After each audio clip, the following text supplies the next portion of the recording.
Okay, good afternoon. Welcome back to Rails Minute. Hi, everyone. I'm Dan Bostrom, Rails Member Engagement Manager, and I'm here with Deirdre Brennan, Rails Executive Director. Again, Rails Minute is our effort to bring you short weekly videos where you can find more about what's happening with Rails. So, Deirdre, thank you for joining me. We've done a lot of Zoom. A lot of Zoom is happening right now in library fields. What is your favorite suggestion or trick for making Zoom feel a little bit more like an in-person meeting? Oh boy, I guess I would say that the full screen view of everybody who's on there helps because you can see more of the people. I do it with my friends and my college friends from across the country, and it's actually been a great way to reconnect with them. I know people like creating their own background. You can take a photo and turn that into your background. I'm not so crazy about that because it kind of it's a little bit, it comes and goes, depending Mhm. on the strength of your internet, et cetera, et cetera. So I don't know, I prefer face-to-face meetings, as I think but it's what we got right now, right? And thank goodness we do. It is what we got. You're right. Yeah. Yes, yes. Very, very nice to have this. Okay, so tomorrow we are announcing the results of our reopening survey. That will Yes. be available from the COVID-19 Pulse page on our website.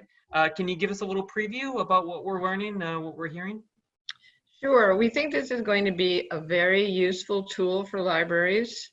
It's going to be sort of a rolling, it just, be updating itself as people add information. At this point, we have almost 200 responses, and it's a place for libraries to track all the different services that they're doing, virtual programming, reference, curbside service, contactless, curbside pickup, community meetings.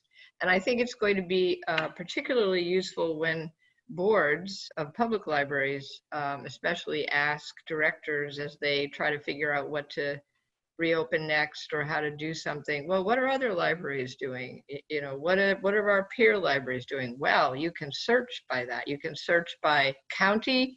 You can search by library type. You can search by whether if you're in the same shared ILS. There's a lot of different ways that you can use this. So we think that libraries are really going to love it, and it's going to be, as I say, constantly updating, and so that will be on our Pulse page tomorrow. Sounds like a really handy tool, and Yes. I'm sure people will get a lot out of it. So great, thank you. Yep. Okay, so what else is happening around Rails? I know that there's a ton of work happening behind the scenes. What would you like people to know about? Well, I guess I would like people to know that we are getting ready to embark on our own internal equity, diversity, and inclusion initiative. And we also are looking to roll out some services for libraries as well.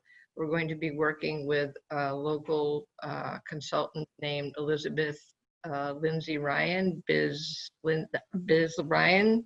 So I think it's going to be really very important for Rails, and I think it's going to allow us to help libraries in a lot more ways uh, than we even have been able to so far. This is such an important topic, such important work for us all right now. So I'm really looking forward to that. Awesome. Yeah, thank you. So typically this is the part where we turn to member questions. And if you do have a question for us, you can either leave a comment below or you can email them to communications@railslibraries.info. I know you know this, but it's a big week for a lot of our libraries, and a lot Yes. of them are reopening or expanding services. I wanted just to give you an opportunity to say some words of support or encouragement or however you want to address them. Sure. Well, I think that, as you say, this is a big week. We started regular delivery yesterday with about 70% of libraries are back, which is really fantastic. Um, we, I think that, we continue to provide, as we were just talking about, the survey tool for libraries. I think the important thing for us all to remember is that, as always, we have been depending on each other, learning from each other, and, you know, we are literally in this together. And I think, you know, the resource sharing is so important to our patrons. It's in terms of materials especially, but the way that we depend on each other's expertise and help is also, you know, extremely important for libraries. So we've been reinventing ourselves practically since the day we were, you know, invented the first time. So we'll continue to do that. And I just, you know, encourage people to, you know, continue to ask questions, and, you know, let's all learn from each other, and we'll get through this. You know, we've gotten through it so far, and so we will get through it. Yeah, thank you. Well said. First time pandemic for a lot of us. So yeah, Exactly. Okay, well, that will do it for us this week. Thank you, Deirdre, and we will see you all next week. Bye. Bye.